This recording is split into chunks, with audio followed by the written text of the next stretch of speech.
सो हम retirement of a partner discuss कर चुके हैं कि रिटायरमेंट ऑफ अ पार्टनर में क्या क्या अकाउंटिंग ट्रीटमेंट होगा. Now our next topic is death of a partner. Retirement of a partner में भी पार्टनर फर्म को छोड़ के जाता है और डेथ ऑफ अ पार्टनर में भी एक पार्टनर की डेथ हो रही है तो फर्म को तो वो छोड़ के जा ही रहा है. सो दोनों में ही एक पार्टनर बिजनेस से कम हो रहा है तो दोनों का ही अकाउंटिंग ट्रीटमेंट जो है वो ऑलमोस्ट सेम है. एक डिफरेंस हम बोल सकते हैं कि retirement of a partner generally year के एंड में होता है, जब बुक्स क्लोज होती हैं ईयर में उस वक्त होता है. But death of a partner तो कोई सर्टेन नहीं है. डेथ ऑफ अ पार्टनर कभी भी हो सकता है, वो साल के बीच में भी हो सकता है. तो इस वजह से साल के बीच में हम पूरे अकाउंट्स क्लोज नहीं करते, हम जनरली सिर्फ डिसीज्ड पार्टनर का कैपिटल अकाउंट बना देते हैं. So deceased partners capital account, deceased means जिस भी पार्टनर की डेथ हो रही है हमें उसका कैपिटल अकाउंट जनरली बनाना होता है. अब कैपिटल अकाउंट में डेबिट एंड क्रेडिट का रूल तो आपको बहुत बार डिस्कस कर चुके हैं हम. जब भी पार्टनर का कैपिटल बढ़ेगा हम क्रेडिट साइड लिखेंगे और जब भी पार्टनर का कैपिटल अकाउंट कम होगा वो हम डेबिट साइड लिखेंगे. So at the time of death of a partner we have to calculate what all the firm has to pay to the deceased partner and what all things the firm has to receive from the deceased partner. कुछ जो चीज़ें partner की entitlement है, जो चीज़ें deceased partner को मिलनी थी फर्म से, जैसे कि कोई प्रॉफिट में शेयर हो गया, इंटरेस्ट ऑन कैपिटल हो गया, सैलरी हो गया, उसका जो कैपिटल बैलेंस है वो हो गया. ये सारी चीज़ें पार्टनर को मिलनी थी, फर्म ने पार्टनर को पे करनी थी, इसलिए ये हमने कैपिटल अकाउंट के क्रेडिट साइड लिख दिया. अब वो सारी चीज़ें जो पार्टनर ने फर्म को पे करनी थी वो हम कहाँ लिख देंगे, डेबिट साइड. ये गुडविल राइट ऑफ हो गया. अगर पार्टनर ने कुछ कैपिटल से विड्रॉ किया है बिजनेस से तो वो डेबिट साइड रिकॉर्ड हो जाएगा. इंटरेस्ट ऑन ड्रॉइंग्स, लॉसेस में अगर कोई शेयर है, रीवैल्यूएशन लॉस है. ये सब करने के बाद जो भी फाइनल बैलेंस आएगा जो कि फर्म ने पार्टनर को पे करना होगा वो किसके अकाउंट में ट्रांसफ़र होगा, डिसीज्ड पार्टनर्स एग्जीक्यूटर अकाउंट. अब हमने रिटायरमेंट में तो यहाँ पे क्या लिखते थे, to retiring partner's loan account, और डेथ के केस में क्या लिखते हैं, to deceased partner's executor account. अब रिटायरिंग पार्टनर तो खुद रिसीव कर सकता है फ्यूचर में, इसलिए हम उसके लोन अकाउंट में बैलेंस ट्रांसफ़र कर देते हैं. बट यहाँ तो डिसीज पार्टनर अब नहीं रहा तो उसके बिहाफ पे उसका एग्जीक्यूटर अमाउंट रिसीव करेगा फर्म से, जो भी उसका लीगल नॉमिनी है, हेयर है, वो रिसीव करेगा.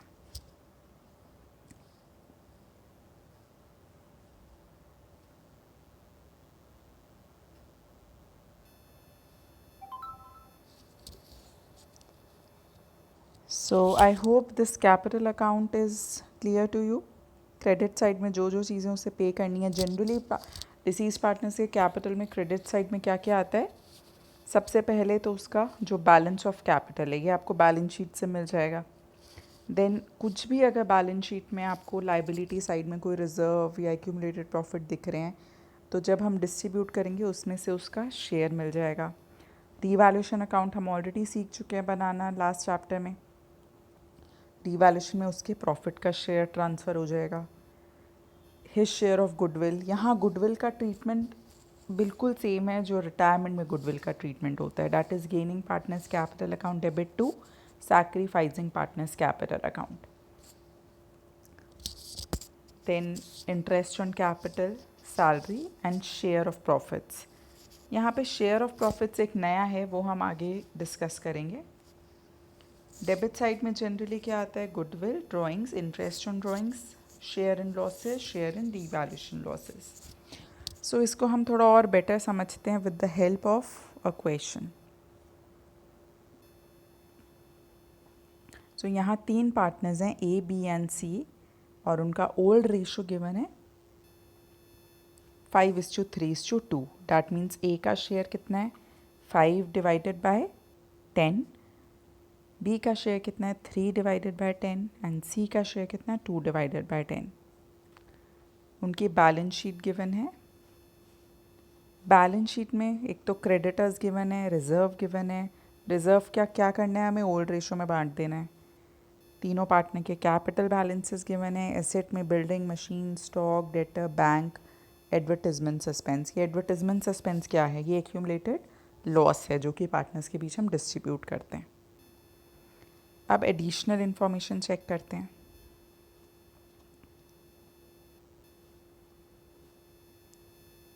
A died on 30th September 2020. B and C decided to share future profits in 7:3. So हमारी बुक्स कब क्लोज हुई थी, जो हमने बिजनेस स्टार्ट किए, कौन सी डेट को स्टार्ट किए A, B और C ने? 31st March 2020. That means books कब क्लोज होती हैं 31st मार्च को. तो जो कौन सा पीरियड यूज़ कर रहे हैं ये लोग, अकाउंटिंग ईयर. सो हमारा जो ईयर है कब से कब तक का है, 1 अप्रैल से 31 मार्च. तो ये ईयर स्टार्ट हुआ होगा 1 अप्रैल. 1 अप्रैल को बिजनेस स्टार्ट हुआ और ए की डेथ कब हो रही है 30th सितंबर को. आप कैलकुलेट कर सकते हो कि ए बिजनेस में कितना टाइम रहा 1 अप्रैल से 30th सितंबर. अप्रैल, मई, जून, जुलाई, अगस्त, सितंबर, दैट इज 6 months. देन बचे हुए पार्टनर्स बी एंड सी का न्यू रेशो गिवन है 7:3. As per the partnership agreement executors were entitled to, that means A के एग्जीक्यूटर को क्या क्या मिलेगा.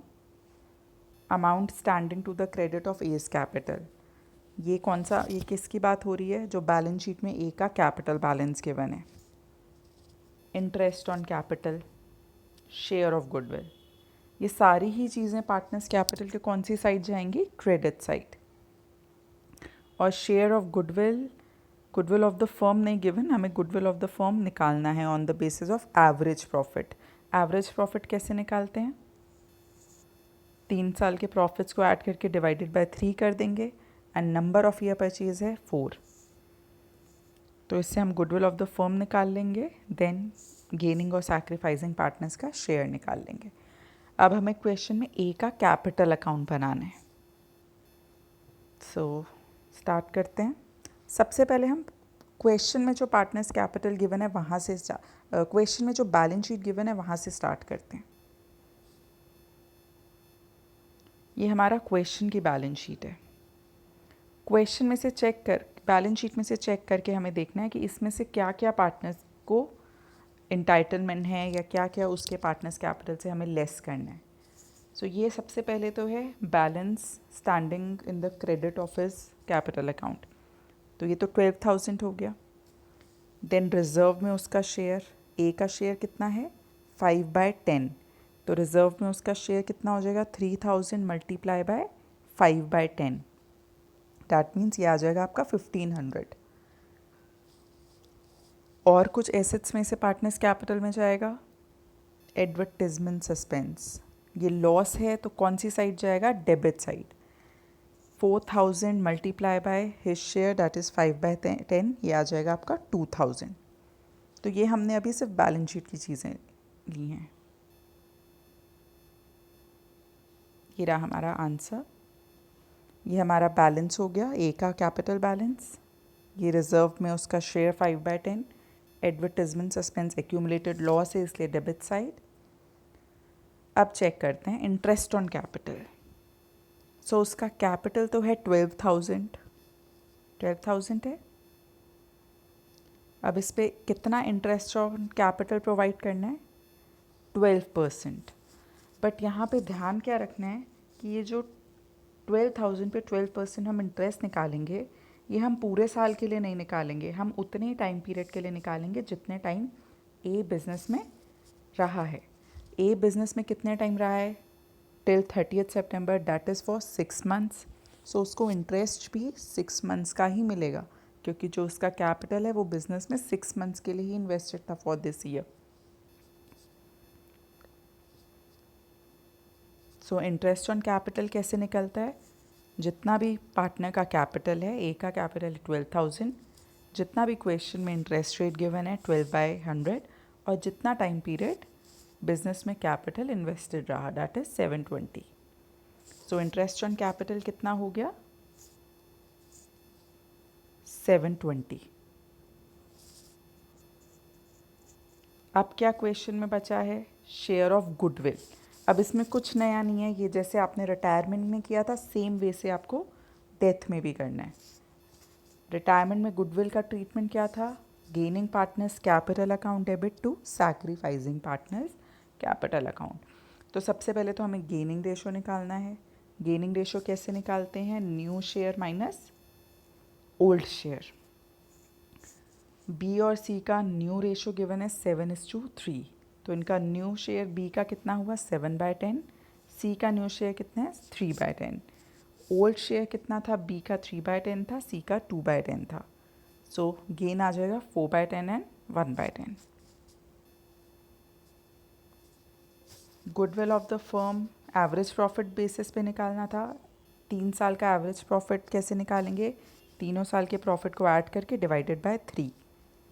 ये आ जाएगा आपका 4,500 और on the basis of 4 number of years purchase. So goodwill of the firm will be 18,000. 18,000 में से सैक्रिफाइसिंग पार्टनर कौन है, ए, उसका शेयर कितना था 5/10. 18,000 का 5/10 आप निकालोगे तो कितना आएगा 9,000. बी और सी का गेन कितना है 4/10 एंड 1/10.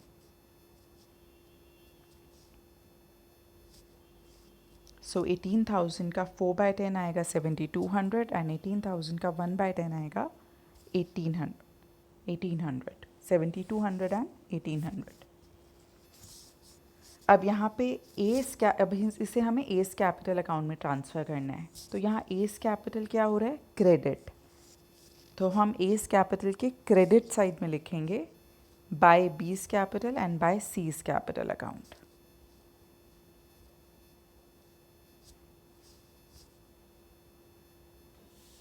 टोटल ए का शेयर कितना हो गया 9,000. तो ये हमारा गुडविल का ट्रीटमेंट हो गया. यहाँ पे हमें बाय गुडविल नहीं लिखना, यहाँ हमें बाय गेनिंग पार्टनर्स लिखना है, डैट इज़ जो भी गेनिंग पार्टनर है. अब हम क्लियरली देख सकते हैं कि हमें क्रेडिट साइड का अमाउंट ज़्यादा है, डैट मीन्स फर्म ने एक एक एग्जीक्यूटर्स को पे करना है. सो हम क्रेडिट साइड टोटल करेंगे तो ये हमारा आएगा 23,220. डेबिट साइड में कितना है 2,000. जब हम डिफरेंस देखेंगे तो वो कितना आ जाएगा 21,220. सो ये अमाउंट फर्म ने ए के एग्जीक्यूटर को पे करना है.